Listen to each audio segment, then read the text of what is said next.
In our past videos, we saw how to set up Wazuh Cloud and install the Wazuh agent on an Ubuntu machine. And we saw how file integrity monitoring works. If you haven't seen those videos yet, please check them out. The link is in the description. Today we are going to look at something new. Compliance. We will see how Wazuh helps you follow important cybersecurity rules and standards. Whether it is NIST, GDPR, HIPAA, PCI DSS or other standards, Wazuh can help. In this video, we will explore how Wazuh makes it easier for your organization to stay compliant with these regulations. Okay, so now we are back to the Wazuh agent dashboard, and if you check here, you can see we have the compliance tab here, and there is a drop down. If we click on that, we can see all the standards mentioned here. In this video, we are going to discuss PCI DSS. So it's almost the same with all of these things. So I'm going to explain how we can see if we are PCI DSS compliant or not. So I'm gonna click on more button, and under security operations there is PCI DSS, so we need to click on that to go to the PCI DSS dashboard here. So we are in that dashboard now. Okay, here we can see we have 5 different graphs here. First is we have top 5 rule groups. This section shows the most frequent categories of alerts generated in Wazuh. For example, let's take syscheck file. So if I click on that, if I hover the mouse here, you can see that it has contributed about 20% of the alerts here. And if you want to see what exactly happened, you can click on this and then you can add that to the filter. So you can see that it will be added here. So if you go to the events tab, and you will land on the events page, and in here you can exactly see what happened. If you click on this drop down and expand it, you can see what has happened to generate this alert. In here it says that this specific file has been deleted, so that's the reason why this role group has been triggered and the event has been occurred. Okay, now I am going to remove this filter. So now we are back to our previous state.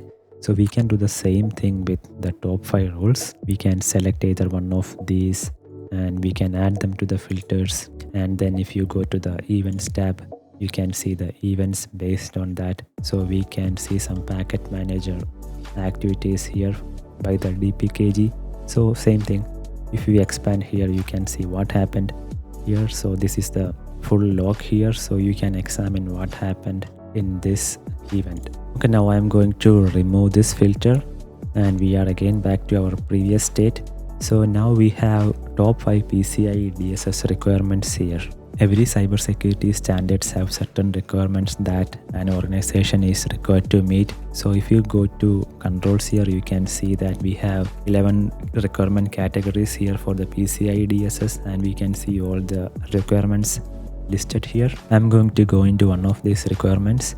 So I'm gonna click on this and I will land on this specific page. So here we have the events that are based on this specific requirements. So this requirement is 10.6.1 and the goals are to regularly monitor and test networks.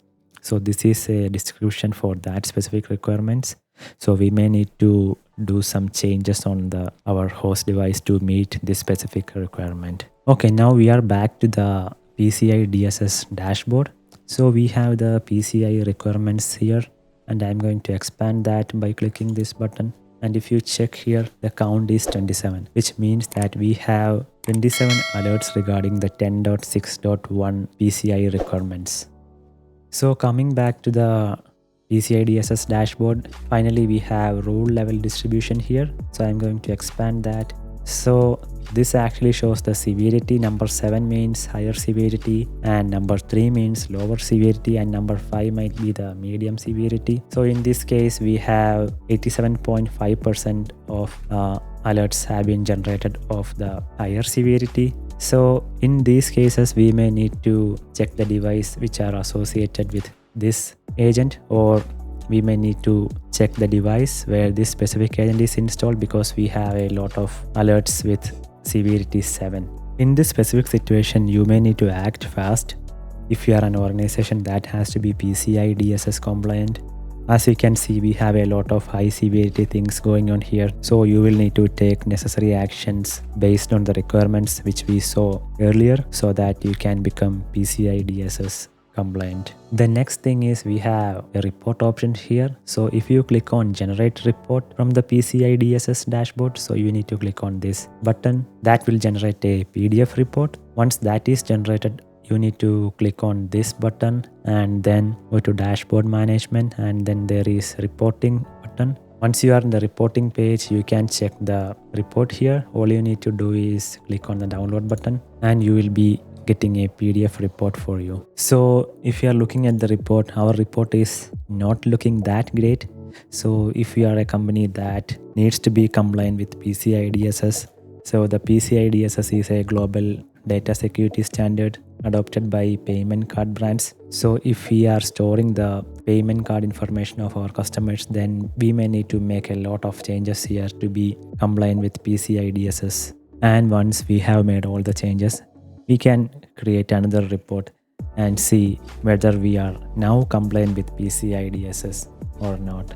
So the good thing about Wazuh is that we can see whether we are compliant with a certain standard without going into every system of the network. All we need to do is to enroll the Wazuh agent on the device as we did on the part 1 of this series, and Wazuh will do the rest for us. This is especially useful if you are a very big organization and you have thousands of devices. In most of the tech companies, this is one of the methods they use to ensure that they are compliant with certain cybersecurity standards. For example, in this case, we have PCI DSS. If you liked this video, please subscribe to the channel for more content like this, and if you have any questions, please leave a comment below. Thanks for watching.